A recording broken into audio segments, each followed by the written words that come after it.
नमस्कार सभी को। मेरे चैनल में आप सभी का हार्दिक स्वागत है। आज मैं उपस्थित हूँ मुंशी प्रेमचंद द्वारा लिखित कहानी अमावस्या की रात्रि। तो आइए इसका कथानक प्रारंभ करते हैं। दिवाली की संध्या थी। श्रीनगर के घूरों और खंडहरों के भी भाग्य चमक उठे थे। कस्बे के लड़के और लड़कियां श्वेत थालियों में दीपक लिए मंदिर की ओर जा रही थी। दीपों से उनके मुखार बिंदु प्रकाशमान थे। प्रत्येक ग्रह रोशनी से जगमगा रहा था।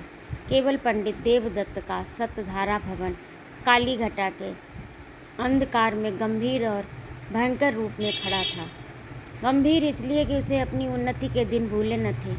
भयंकर इसलिए कि ये जगमगाहट मानो उसे चिढ़ा रही थी। एक समय वह था जबकि ईर्ष्या भी उसे देख देख कर हाथ मलती थी, और एक समय यह है जबकि घृणा भी उस पर कटाक्ष करती है।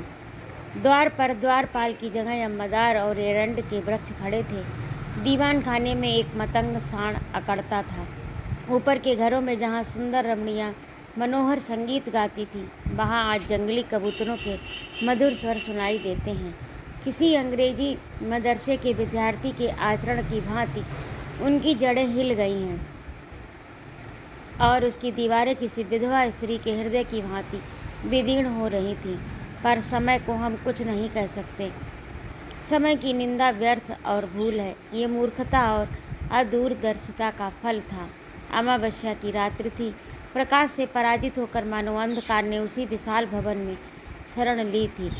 पंडित देवदत्त अपने अर्ध अंधकार वाले कमरे में मौन परंतु चिंता में निमग्न थे। आज 1 महीने से उनकी पत्नी गिरिजा की जिंदगी को निर्दय काल ने खिलवाड़ बना दिया था। पंडित जी दरिद्रता और दुख को भुगतने के लिए तैयार थे। भाग्य का भरोसा उन्हें धैर्य बंधाता था, किंतु ये नई विपत्ति सहन शक्ति से बाहर थी। बेचारे दिन के दिन गिरिजा के सिरहाने बैठे हुए उसके मुरझाए हुए मुख को देखकर कुढ़ते और रोते थे। गिरिजा जब अपने जीवन से निराश होकर रोती तो वह उसे समझाते, गिरिजा रो मत, शीघ्र ही अच्छी हो जाओगी। पंडित देवदत्त के पूर्वजों का कारोबार बहुत विस्तृत था। वे लेन देन किया करते थे। अधिकतर उनके व्यवहार बड़े बड़े चकलेदारों और रजवाड़ों के साथ थे। उस समय ईमान इतना सस्ता नहीं बिकता था। सादे पत्रों पर लाखों की बातें हो जाती थी। मगर सन 57 ईस्वी के बलवे ने कितनी ही रियासतों और राज्यों को मिटा दिया। उनके साथ तिवारियों का ये अन्न धन पूर्ण परिवार भी मिट्टी में मिल गया। खजाना लुट गया। बही खाते पंसारियों के काम आए। जब कुछ शांति हुई, रियासतें फिर संभली तो समय पलट चुका था। वचन लेख के अधीन हो रहा था तथा लेख भी सादे और रंगीन का भेद होने लगा। जब देवदत्त ने होश संभाला तब उनके पास इस खंडहर के अतिरिक्त और कोई संपत्ति नहीं थी। अब निर्वाह के लिए कोई उपाय न था। कृषि में परिश्रम और कष्ट था। वाणिज्य के लिए धन और बुद्धि की आवश्यकता थी। विद्या भी ऐसी नहीं थी कि कहीं नौकरी करते। परिवार की प्रतिष्ठा दान लेने में बाधक थी। अस्तु साल में 2-3 बार अपने पुराने व्यवहारियों के घर बिना बुलाए पाहुनों की भांति जाते, कुछ विदाई तथा मार्ग व्यय पाते, उसी पर गुजारा करते। पैतृक प्रतिष्ठा का चिन्ह यदि कुछ शेष था तो वह पुरानी चिट्ठी पत्रियों का ढेर तथा हुंडियों का पुलिंदा। उनकी स्याही भी उनके मंद भाग्य की भांति फीकी पड़ गई थी। पंडित देवदत्त उन्हें प्राणों से भी अधिक प्रिय समझते। द्वितीया के दिन जब घर घर लक्ष्मी की पूजा होती, पंडित जी ठाट बाट से इन पुलिंदों की पूजा करते। लक्ष्मी न सही, लक्ष्मी का स्मारक चिन्ह ही सही। दूज का दिन पंडित जी के प्रतिष्ठा के श्रद्धा के दिन था। इसे चाहे विडंबना कहो चाहे मूर्खता, परंतु श्रीमान पंडित महाशय को उन पत्रों पर बड़ा अभिमान था। जब गांव में कोई विवाद छिड़ जाता तो वह सड़े गले कागजों की सेना भी बहुत काम कर जाती और प्रतिवादी शत्रु को हार माननी पड़ती। यदि 70 पीढ़ियों में शस्त्र की सूरत न देखने पर भी लोग क्षत्रिय होने का अभिमान करते, तो पंडित देवदत्त का उन लेखों पर अभिमान करना अनुचित नहीं कहा जा सकता जिसमें 70 लाख रुपयों की रकम छिपी हुई थी। वही अमावस्या की रात्रि थी, किंतु दीपमालिका अपनी अल्प जीवनी समाप्त कर चुकी थी। चारों ओर जुआरियों के लिए शकुन की रात्रि थी, क्योंकि आज की हार साल भर की हार होती है। लक्ष्मी के आगमन की धूम थी। कौड़ियों पर अशर्फियाँ लुट रही थी। भट्टियों में शराब के बदले पानी बिक रहा था। पंडित देवदत्त के अतिरिक्त कस्बे में ऐसा कोई मनुष्य नहीं था जो दूसरों की कमाई समेटने की धुन में न हो। आज भोर से ही गिरिजा की अवस्था शोचनीय थी। विषम ज्वर उसे एक एक क्षण में मूर्छित कर रहा था। एकाएक उसने चौंक कर आंखें खोली और अत्यंत क्षीण स्वर में कहा, आज तो दिवाली है। देवदत्त ऐसा निराश हो रहा था कि गिरिजा को चैतन्य देखकर भी उसे आनंद नहीं हुआ। बोला, हाँ, आज दिवाली है। गिरिजा ने आंसू भरी दृष्टि से इधर उधर देखकर कहा, हमारे घर में क्या दीप नहीं जलेंगे? देवदत्त फूट फूट कर रोने लगा। गिरिजा ने उसी स्वर में कहा, देखो, आज बरस भर के दिन भी घर अंधेरा रह गया। मुझे उठा दो, मैं भी अपने घर दिए जलाऊंगी। ये बातें देवदत्त के हृदय में चुभी जाती थी। मनुष्य की अंतिम घड़ी लालसाओं और भावनाओं में व्यतीत होती है। इस नगर में लाला शंकर दास अच्छे प्रसिद्ध वैद्य थे।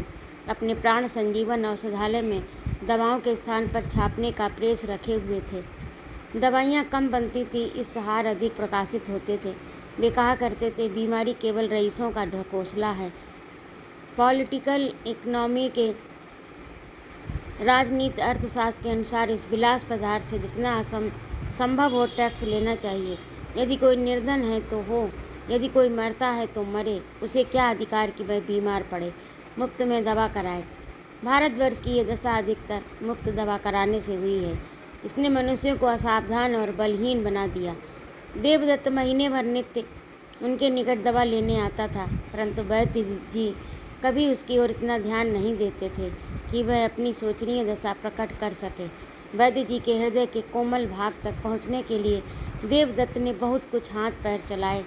वह आंखों में आंसू भर लाता, किंतु वैद्य जी का हृदय ठोस था, उसमें कोमल भाव था ही नहीं। वही अमावस्या की डरावनी रात थी।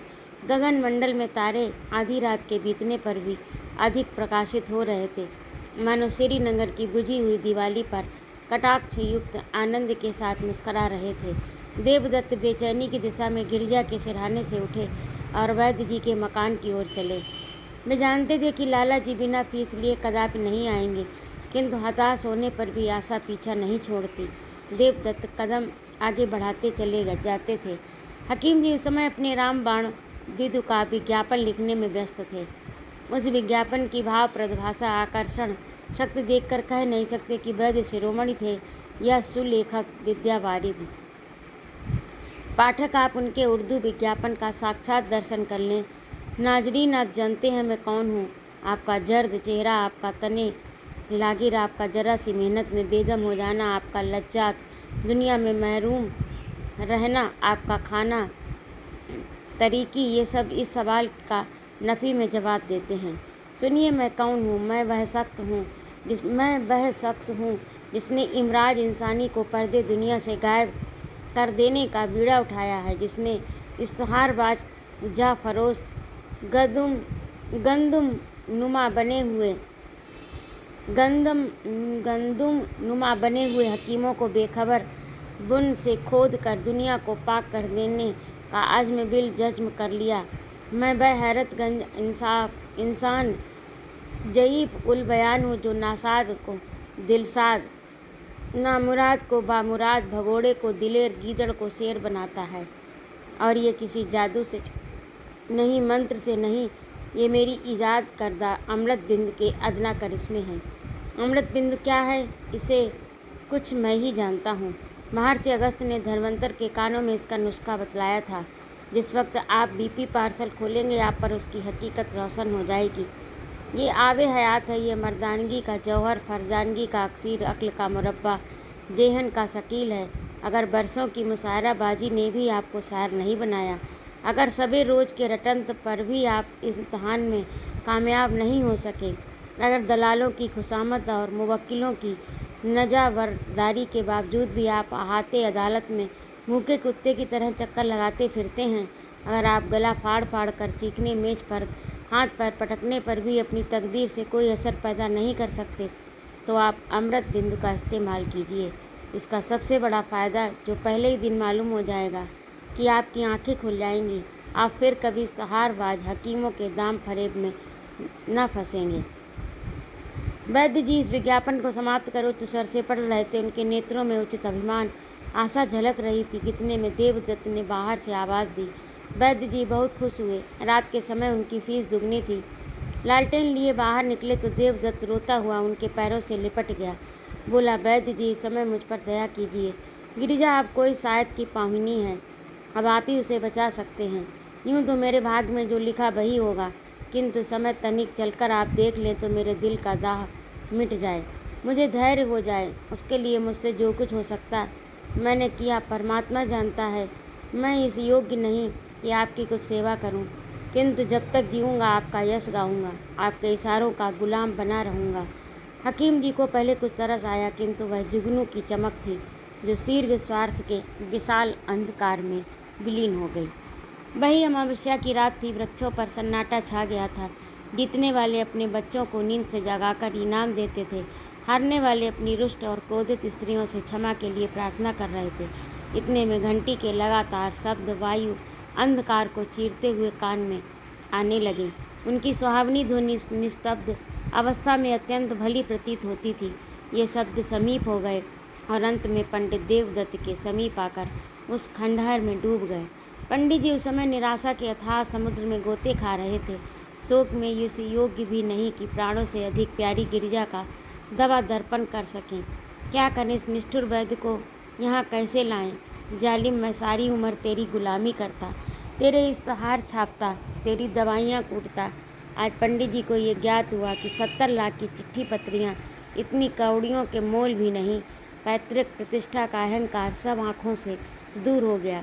उन्होंने उस मखमली थैले को संदूक से बाहर निकाला और उन चिट्ठी पत्रियों को, जो बाप दादों की कमाई का शेषांश थीं, प्रतिष्ठा की भांति जिनकी रक्षा की जाती थी, एक एक करके दिया को अर्पण करने लगे। जिस तरह सुख और आनंद से पालित शरीर चिंता की भेंट हो जाती है, उसी तरह वह कागजी पुतलियाँ भी उस प्रज्वलित दिया के धधकते हुए मुँह का ग्रास बनती थी। इतने में किसी ने बाहर से पंडित जी को पुकारा। उन्होंने चौंक कर सिर उठाया। वे नींद से अंधेरे में टटोलते हुए दरवाजे तक आए। देखा कि कई आदमी हाथ में मशाल लिए खड़े। एक हाथी अपने सूंड से उन एरंड के वृक्षों को उखाड़ रहा जो द्वार पर द्वारपालों की भांति खड़े थे। हाथी पर एक सुंदर युवक बैठा है, जिसके सिर पर केसरिया रंग की रेशमी पाग है। माथे पर अर्धचंद्राकार चंदन भाले की तरह तनी हुई नोकदार मूछें, मुखार बिंदु से प्रभाव प्रकाश टपकता हुआ कोई सरदार मालूम पड़ता था। उसका कलीदार अंगरखा, चुनावदार पैजामा, कमर में लटकती हुई तलवार, गर्दन में सुनहरे कंठे, जंजीर उनके सजीले शरीर पर अत्यंत शोभा पा रहे थे। पंडित जी को देखते ही उसने रकाब पर पैर रखा और नीचे उतरकर उनकी वंदना की। उसके इस विनीत भाव से कुछ लज्जित होकर पंडित जी बोले, आपका आगमन कहाँ से हुआ? नव युवक ने बड़े नम्र शब्दों में जवाब दिया। उसके चेहरे से भल मनसाहत बरसती थी। मैं आपका पुराना सेवक हूँ। दास का घर राजनगर है, मैं वहाँ का जागीरदार हूँ। मेरे पूर्वजों पर आपके पूर्वजों ने बड़े अनुग्रह किए।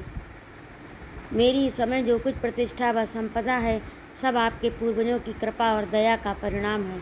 मैंने अपने अनेक स्वजनों से आपका नाम सुना था और मुझे बहुत दिनों से आपके दर्शनों की आकांक्षा थी। आज ये शुभ अवसर भी मिल गया। अब मेरा जन्म सफल हुआ। पंडित देवदत्त की आंखों में आंसू भर आए। पैतृक प्रतिष्ठा का अभिमान उनके हृदय का कोमल भाग था। वह दीनता जो उनके मुख पर छाई हुई थी, थोड़ी देर के लिए विदा हो गई।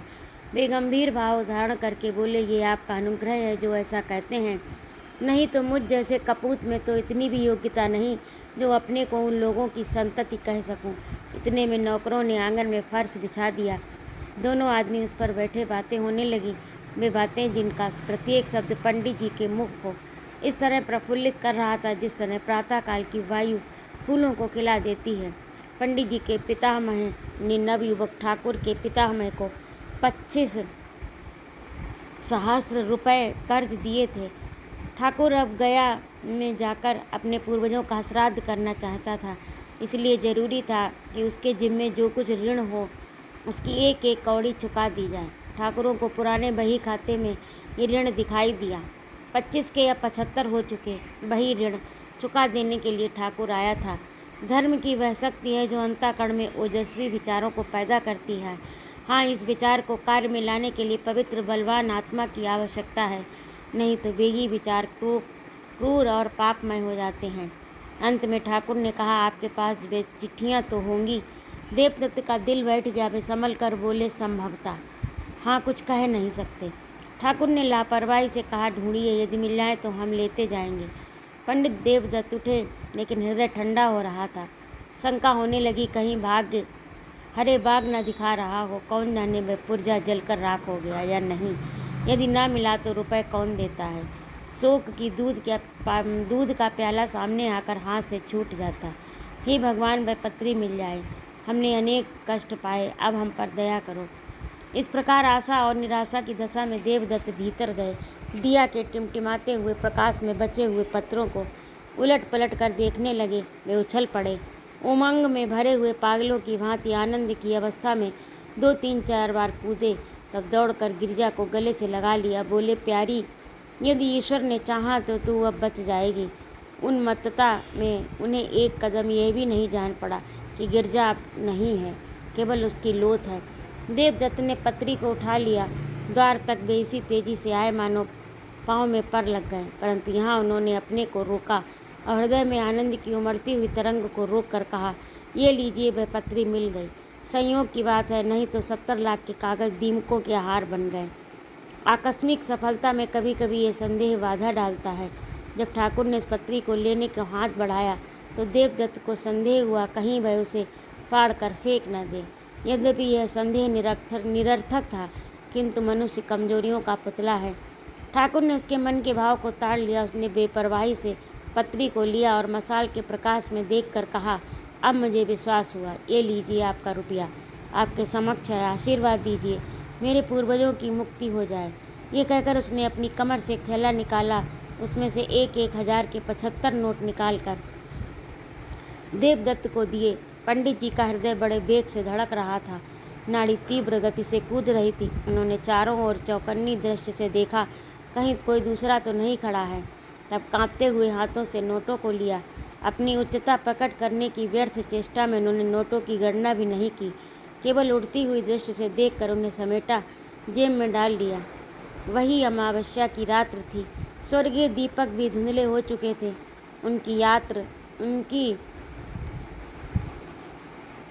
स्वर्गीय दीपक भी धुंधले हो चुके थे और उनकी यात्रा सूर्य नारायण के आने की सूचना दे रही थी।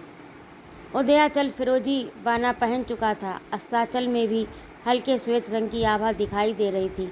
पंडित देवदत्त ठाकुर को विदा करके घर चले। उस समय उनका हृदय उदारता के निर्मल प्रकाश से प्रकाशित हो रहा था। कोई प्रार्थी उस समय उनके घर से निराश नहीं जा सकता था। सत्यनारायण की कथा धूमधाम से सुनने का निश्चय हो चुका था। गिरजा के लिए कपड़े गहने के विचार ठीक हो गए। अंतापुर में ही उन्होंने शालिग्राम के सम्मुख मनसा वाचा कर्मणा सिर झुकाया और तब शेष चिट्ठी पत्रियों को समेटकर उसी मखमली थैले में रख दिया। किंतु अब उनका ये विचार नहीं था कि संभवतः उन मुर्दों में से भी कोई जीवित हो उठे, वरन जीविका से निश्चिंत हो अब वे पैतृक प्रतिष्ठा पर अभिमान कर सकते थे। उस समय वे धैर्य और उत्साह के नशे में मस्त थे। बस अब मुझे ज़िंदगी में अधिक संपदा की ज़रूरत नहीं। ईश्वर ने मुझे इतना दे दिया, इसमें मेरी और गिरजा की ज़िंदगी आनंद से कट जाएगी। उन्हें क्या खबर थी कि गिरजा की ज़िंदगी पहले कट चुकी है। उसके दिल में ये विचार गुदगुदा रहा था, जिस समय गिरजा इस आनंद समाचार को सुनेगी अवश्य उठ बैठेगी। चिंता और कष्ट ने ही उसकी कुछ ऐसी दुर्गति बना दी है, जिसे भरपेट कभी रोटी नसीब न हुई। मैं कभी नैराश्य में धैर्य निर्धनता के हृदय विदारक बंधन से मुक्त न हुई। उसकी दशा इसके सिवा और हो ही क्या सकती है। ये सोचते हुए वे गिरजा के पास गए और आहिस्ता से हिलाकर बोले, गिरजा, आंखें खोलो, देखो ईश्वर ने तुम्हारी विनती सुन ली, हमारे ऊपर दया की। कैसी तबीयत है? किंतु जब गिरजा तनिक भी न मिनकी तब उन्होंने चादर उठा दी और उनके मुख की ओर देखा। हृदय से एक करुणात्मक ठंडी आह निकली। वे वहीं से थाम कर बैठ गए। आंखों से सोडित की बूंदें सी टपक पड़ी। आह, ये क्या! ये संपदा इतने महंगे मूल्य पर मिली। क्या परमात्मा के दरबार से मुझे इस प्यारी जान का मूल्य दिया गया है? ईश्वर, तुम खूब न्याय करते हो। मुझे गिरिजा की आवश्यकता है, रुपयों की आवश्यकता नहीं। ये सौदा बहुत महंगा है। अमावस्या की अंधेरी रात गिरिजा के अंधकारमय जीवन की भांति समाप्त हो चुकी थी। खेतों में हल चलाने वाले किसान ऊँचे सुहावने स्वर में गा रहे थे। सर्दी से कांपते हुए बच्चे सूर्य देवता से बाहर निकलने की प्रार्थना कर रहे थे। पनघट पर गांव की अलबेली स्त्रियां जमा हो गईं, पानी भरने के लिए नहीं, हंसने के लिए। कोई घड़े को कुएं में डालकर अपनी पोपली सास की नकल कर रही, कोई खम्भों से चिपटी हुई अपनी सहेली से मुस्कुराकर प्रेम रहस्य की बातें करती थीं। बूढ़ी स्त्रियां पोतों को गोद में लिए अपनी बहुओं को कोस रही थीं। घंटे भर हुए अब तक कुएं से नहीं लौटी, किंतु राज्य वैद्य लाला शंकर दास अभी तक मीठी नींद ले रहे थे। खांसते हुए बच्चे, कराहते हुए बूढ़े उनके औषधालय के द्वार पर जमा हो चले। इस भीड़ भंबड़ से कुछ दूर पर 2-3 सुंदर किंतु मुरझाए हुए नव युवक टहल रहे थे। वैद्य जी से एकांत में कुछ बातें किया चाहते थे। इतने में पंडित देवदत्त नंगे सिर, नंगे बदन, लाल आंखें, डरावनी सूरत, कागज का एक पुलिंदा लिए दौड़ते हुए आए और औषधालय के द्वार पर इतने जोर से हाँक लगाने लगे कि वैद्य जी चौंक पड़े और कहार को पुकार कर बोले कि दरवाज़ा खोल दे। कहार महात्मा बड़ी रात गए किसी बिरादरी की पंचायत से लौटे थे। उन्हें दीर्घ निद्रा का रोग था, जो वैद्य जी के लगातार भाषण और फटकार की औषधियों से कम भी न होता था। आप बैठते हुए उठे, किवाड़ खोलकर हुक्का चिलम की चिंता में आग ढूंढने चले गए। हकीम जी उठने की चेष्टा कर रहे थे। सहसा देवदत्त उनके सम्मुख जाकर खड़े हो गए और नोटों का पलिंदा उनके आगे पटक कर बोले, वैद्य जी, ये 75,000 के नोट हैं। ये आपका पुरस्कार और आपकी फीस है। आप चलकर गिरजा को देख लीजिए।